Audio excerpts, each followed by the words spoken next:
बड़ी खबर है, मुख्यमंत्री शिवराज सिंह क्या कुछ कह रहे हैं, सुनिए।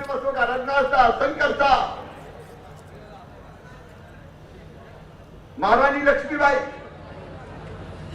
और पाठ्यक्रम में देश के लिए सर्वस्व न्यौछावर करने वाले महापुरुषों का, क्रांतिकारियों का, संतों का नाम लगातार जोड़ा जा रहा है। भोपाल रेलवे स्टेशन हबीबगंज का उनका रानी कमलापति, उनके नाम से भोपाल। बड़े तालाब में राजा भोज की प्रतिमा, हमारे सांस्कृतिक पहचान उसको स्थापित करने का काम भी हो रहा है। और नई शिक्षा नीति में एक और बात कही गई कि पढ़ाई मातृभाषा में होनी चाहिए। अंग्रेज चले गए, अंग्रेजी छोड़ गए, और तत्काल सत्ताधीशों ने भी और कुछ और लोगों ने षड्यंत्र किया, अंग्रेजी का हुआ ऐसा बिठा दो कि सामान्य हो, मध्यम वर्गीय, निम्न मध्यम वर्गीय, गरीब, उनके बच्चे आगे नहीं बढ़ पाए। काय के लिए अंग्रेजी? जब जापान में जापानी में होता है, जर्मनी में जर्मन भाषा में पढ़ाई होता है, फ्रांस फ्रेंच में पढ़ता है, रूस रूसी में पढ़ता है, लेकिन नहीं, हम तो अंग्रेजी मीडियम के स्कूल। और ऐसा हो गया कि अंग्रेजी मतलब कोई ना कोई टैलेंट है इसका। और आए ना आए, अधिकत्री आए, hello hi, how do you do. और तो जी ने जो बताया, महारानी लक्ष्मीबाई MLB हो गई, तात्या टोपे नगर, अब बच्चों को पता ही होगा, तात्या टोपे नगर PT नगर हो गया। मोतीलाल विज्ञान महाविद्यालय MDM हो। हम महापुरुषों के साथ क्या उनका अपमान नहीं कर? आज विद्यार्थी परिषद भी तय करे और मध्य प्रदेश ये तय करता है, हम ये प्रावधान ही कर देंगे कि महापुरुषों के पूरे नाम लिए जाएंगे, अधूरा नहीं होगा।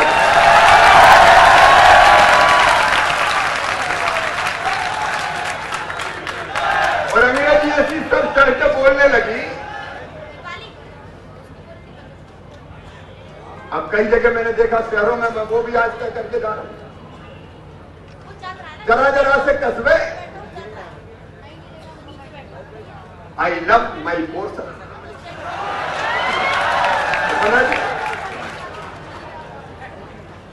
अरे भाई, अपना ग्वालियर प्यारा, मेरा प्यारा ग्वालियर लिखने में क्या दिक्कत?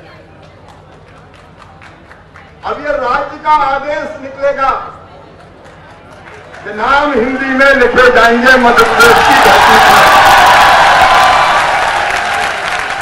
उनके अंग्रेजी लिखना लिखो, लेकिन ऊपर नहीं होगा। और पढ़ाई का मामला है तो अंग्रेजी कैरियर की भाषा बन गई। अंग्रेजी के बिना काम नहीं चलेगा। एक सांसद भाषण दे रहे थे अंग्रेजी में, लेकिन थे वो हिंदी भाषी राज्य के। मैंने बाद में उनसे पूछा कि भाई तुम तो हिंदी जानते हो, हिंदी में क्यों नहीं बोले? बोली अंग्रेजी बोलने से जरा इंप्रेशन जमता है।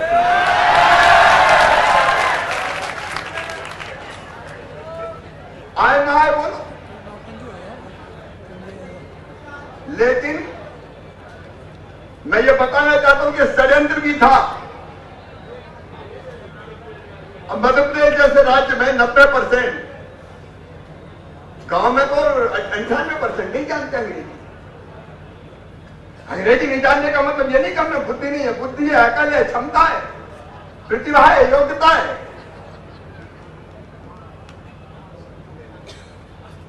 भाई, अपनी भाषा में अगर हम स्वाभाविक रूप से सोचेंगे तो अपनी प्रतिभा का सही ढंग से प्रकटीकरण कर पाएंगे।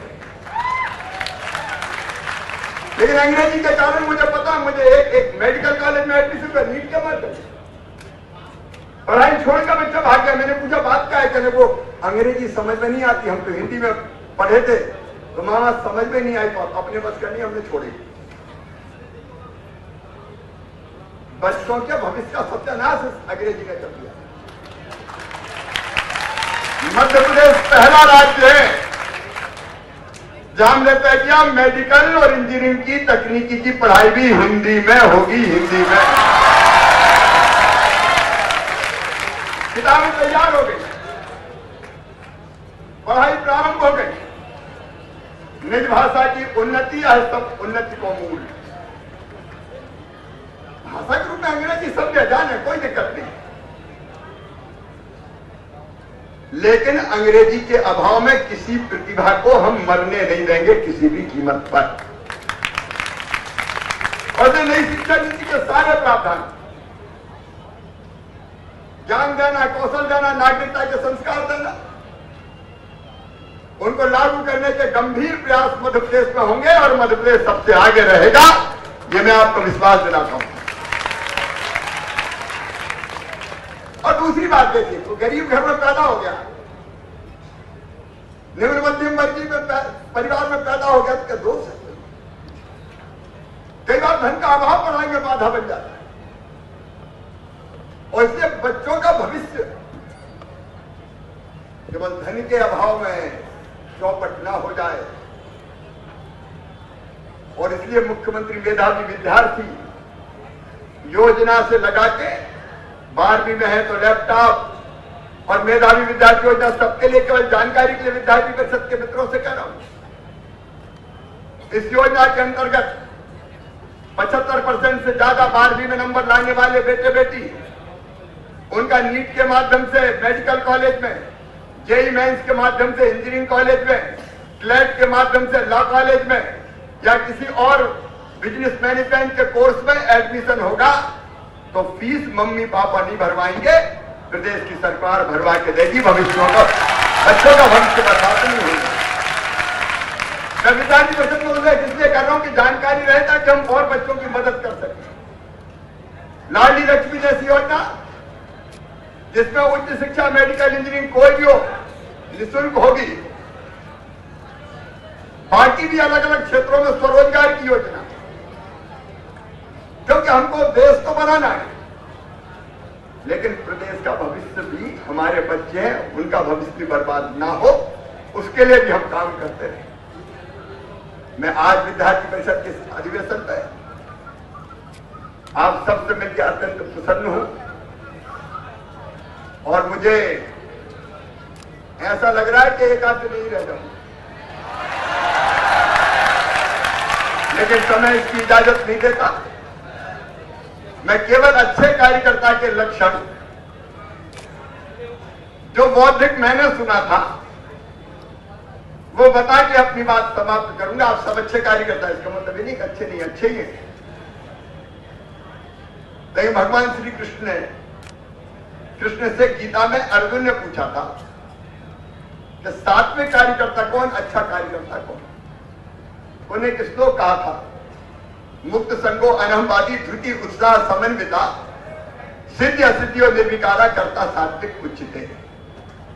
मुक्त संगो मतलब जो राग और द्वेष से मुक्त हो, सबको समान माने। अनहमवादी मतलब जो अहंकार शून्य हो, और नहीं तो किसी पद पर पहुंच गए तो जानते नहीं हम क्या है। जो इस तरह के अहम से मुक्त हो।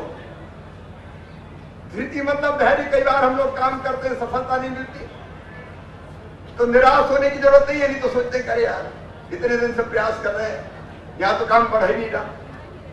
तो धैर्य होना चाहिए और उत्साह से तो भरा ही होना चाहिए। अगर हृदय में उत्साह नहीं है तो फिर कुछ भी नहीं है समझ।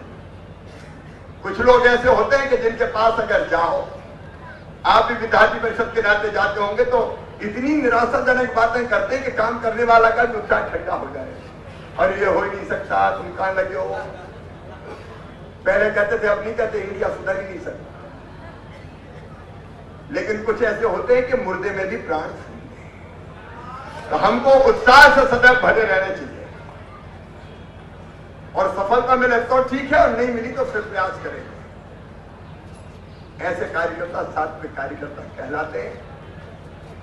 सचमुच में आप सब, मुझे स्वामी विवेकानंद के वो शब्द याद आ रहे हैं जो आज भी मेरी कानों में गूंजते हैं और आज भी मुझे प्रेरणा देते हैं।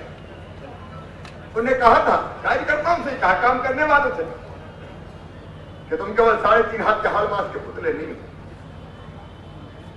ईश्वर के अंश हो, अमृत के पुत्र हो, अनंत शक्तियों के भंडार हो, अमर आनंद के भागी हो। दुनिया में कोई काम ऐसा नहीं कि जो तुम ना कर सको।